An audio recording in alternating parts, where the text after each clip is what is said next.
పత్రికా మిత్రులందరికీ నమస్కారం. నేను డాక్టర్ ప్రదీప్ కుమార్ కారుమంచి, యశోద హాస్పిటల్ సోమాజిగూడలో కన్సల్టెంట్ రేడియేషన్ ఆంకాలజిస్ట్గా ఉన్నాను. ఈరోజు మనం అందరికీ సమావేశం ఎందుకంటే ఒక కొత్త రకమైన పద్ధతి ద్వారా క్యాన్సర్ పేషెంట్లకి చికిత్సనిచ్చే అందుబాటులో దాని గురించి మీకు తెలపడం గురించి ఇక్కడికి వచ్చామన్నమాట. జనరల్గా క్యాన్సర్ పేషెంట్స్ అనగానే వాళ్ళ ట్రీట్మెంట్ గురించి చాలామంది భయపడుతుంటారు. దానికి ఎన్ని సైడ్ ఎఫెక్ట్స్ వస్తాయి, ఎంతకాలం ట్రీట్మెంట్ తీసుకోవాలి, ఏజ్ పెరిగే కొద్దీ వాళ్ళు దాన్ని తట్టుకోగలుగుతారా లేదా, ఇలాంటి వాటి మీద చాలామందికి సగం వరకు క్యాన్సర్ ట్రీట్మెంట్ కాకుండానే పాలియేటివ్ థెరపీలోకి వెళ్తూ ఉంటారు.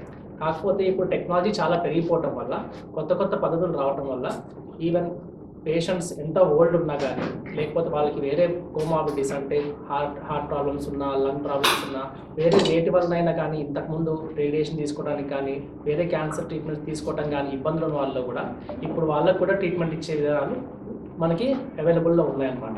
సో యశోద హాస్పిటల్స్ ఇండియాలో first MR guided radiation therapy అంటే ఎంఆర్ రిలాక్ట్ ద్వారా, ఎంఆర్ఐ అనేది ఒక మనం ఇంతవరకు స్కాన్ వరకే యూజ్ చేసేవాళ్ళం. ఇప్పుడు దాన్ని రేడియేషన్ మెషిన్తో జోడించడం వల్ల అత్యంత క్లిష్టమైన క్యాన్సర్ కంపెనీని కూడా చాలా ప్రిసైజ్గా ఓన్లీ ఆ ట్యూమర్ వరకే మనం రేడియేషన్ ఇచ్చి సైడ్ ఎఫెక్ట్స్ లేకుండా ట్రీట్మెంట్ ఇవ్వడానికి దోహదపడుతుంది. సో ఎంఆర్ రిలాక్ట్ ద్వారా ఈ ట్రీట్మెంట్స్ అందుబాటులోకి వచ్చాయి. దాంతో పాటుగా ఇప్పుడు హైపోఫ్రాక్షనేటెడ్ రేడియోథెరపీ అని చెప్పేసి కొత్త విధానాన్ని స్టార్ట్ చేసాం అన్నమాట. దీనివల్ల లాభాలు ఏంటి అంటే, పేషెంట్కి ఇంతమంది రేడియేషన్ ఇవ్వాలి అంటే మనకి 1 నుంచి 2 నెలల వరకు ట్రీట్మెంట్లు అయ్యేవి అనమాట. సో ఇప్పుడు ఈ ట్రీట్మెంట్లో హైపోఫ్రాక్షనేటెడ్ రేడియేషన్ థెరపీ ద్వారా దాన్ని సగం టైంలోనే మనం కంప్లీట్ చేయవచ్చు. అండ్ ఇంకొకటి ఏంటంటే, ఎంత వృద్ధులైనా కానీ 80 ఏళ్ళు కావచ్చు, 90 ఏళ్ళు కావచ్చు, వాళ్ళలో వేరే ప్రాబ్లమ్స్ ఏమున్నా కానీ, వాళ్ళు మెడికల్ ఫిట్నెస్ లేకపోయినా, సర్జికల్ ఫిట్నెస్ లేకపోయినా, వాళ్ళకి చాలా సేఫ్గా ఈ పద్ధతి ద్వారా క్యాన్సర్ని క్యూర్ చేయడానికి మనకి హెల్ప్ అవుతుంది అనమాట. సో ఈ హైపోఫ్రాక్షనేటెడ్ రేడియేషన్ థెరపీని మన ఎంఆర్ రిలాక్ట్ ద్వారా ఇచ్చినప్పుడు దాన్ని అడాప్టివ్ రేడియోథెరపీ అని చెప్పేసి దానికి కంబైన్ చేయడం జరుగుతుంది అనమాట. దీంతో ప్రతిరోజు క్యాన్సర్ కణాలు ఎంత తగ్గుతున్నాయి, ఎలా చేంజెస్ అవుతున్నాయో ఎప్పటికప్పుడు చూసి దానికి తగ్గట్టుగా లైవ్లోనే దానికి ట్రీట్మెంట్లు మార్చి ఇవ్వటం జరుగుతున్నది. దీనివల్ల ఎంతటి ఫ్రెజైల్ పేషెంట్స్ అంటే చాలా వీక్గా ఉన్న పేషెంట్స్ అయినా కానీ, వృద్ధుల్లో అయినా కానీ, వాళ్ళ ఇమ్యూనిటీ తక్కువ ఉన్నా కానీ, వీళ్ళందరిలో కూడా ఎలాంటి సైడ్ ఎఫెక్ట్స్ లేకుండా చాలా ఈజీగా ట్రీట్మెంట్ చేయడం జరుగుతున్నది. చాలా కేసెస్లో, మనకి ఛాలెంజింగ్ కేసెస్లో కూడా చేసి వాళ్ళు సక్సెస్ అవ్వడం జరిగిందనమాట. సో ఇది ప్రజలకు తెలియటం ద్వారా ఏమవుతుందంటే, పేషెంట్స్ చాలామంది కొంత ఏజ్ ఎక్కువ అయిపోగానే ఇంకా ట్రీట్మెంట్ ఎందుకు, క్యాన్సర్తో ఎలాగో లేట్ అయిపోయింది, ఎలాగో ఏజ్ అయిపోయింది, ఇంకా వదిలేద్దామని చాలామంది వెనకడుగేస్తుంటారు.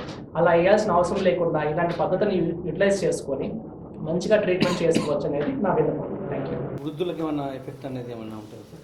వృద్ధులకి స్పెషల్గా ఇది బాగా యూజ్ అవుతుంది. ఎందుకంటే స్కిన్ కనీసం చర్మంలో కూడా రియాక్షన్స్ రాకుండా దీంతో ట్రీట్మెంట్ చేయొచ్చు అనమాట. డైరెక్ట్గా లోపల ఎక్కడైతే కణుతులు ఉంటాయో డైరెక్ట్గా ఆ వరకే రేడియేషన్ పంపించి 0 మార్జిన్తో మనం ట్రీట్మెంట్ చేయడం జరుగుతుంది. ఇంకా దీంతో చెప్పాల్సింది ఏంటంటే, కొన్ని క్యాన్సర్ లైక్ బ్రెయిన్ ట్యూమర్స్ కానీ, లంగ్ క్యాన్సర్స్ కానీ, ఎర్లీ స్టేజ్లో ఉన్నవి, ప్రోస్టేట్ క్యాన్సర్స్, ఇలాంటివన్నీ కూడా మనం 5 రోజుల్లోనే మంచిగా రేడియో సర్జరీ చేసి వాటిని క్యూర్ చేయొచ్చు అనమాట. ఇంకా ఎక్కడైనా చాలా పెద్ద కణుతులు ఉండి క్రిటికల్ ప్లేసెస్ అంటాం, అంటే బ్రెయిన్లో డీప్గా ఉన్నది కానీ, లేకపోతే పక్కన ఏమన్నా ఇంపార్టెంట్ ఆర్గన్స్ అతుక్కున్న వాటిని కూడా వాటికి ఎలాంటి డ్యామేజ్ జరగకుండా సేఫ్గా ట్రీట్మెంట్ చేయడం జరుగుతుంది. దీనివల్ల ఏమన్నా ఇన్ఫెక్షన్స్ ఇట్లా ఏమన్నా వస్తాయి సార్? ఈ ట్రీట్మెంట్ ద్వారా ఎలాంటి ఇన్ఫెక్షన్స్ రావు. సైడ్ ఎఫెక్ట్స్ మామూలుగా మీరు రేడియేషన్ థెరపీతో చూసే వాటికంటే కూడా ఆల్మోస్ట్ 10% కంటే తక్కువ కనిపిస్తుంది. మ్యాక్సిమం మేము మా పేషెంట్స్ చూస్తే దాని స్కిన్ కూడా మ్యాక్సిమం అయితే కొంచెం రెడ్నెస్ అవ్వటం ఇలాంటివి చూసాం, కానీ చర్మాలు ఊడిపోవటం కానీ, లేకపోతే వాళ్ళకి బర్నింగ్ సెన్సేషన్స్ రావటం కానీ ఇలాంటివి ఎవరికి రావట్లేదు. చాలా సేఫ్గా దీన్ని ఇవ్వచ్చు అనమాట. ఖర్చు ఎంత వస్తుంది జనరల్గా ఒక పేషెంట్?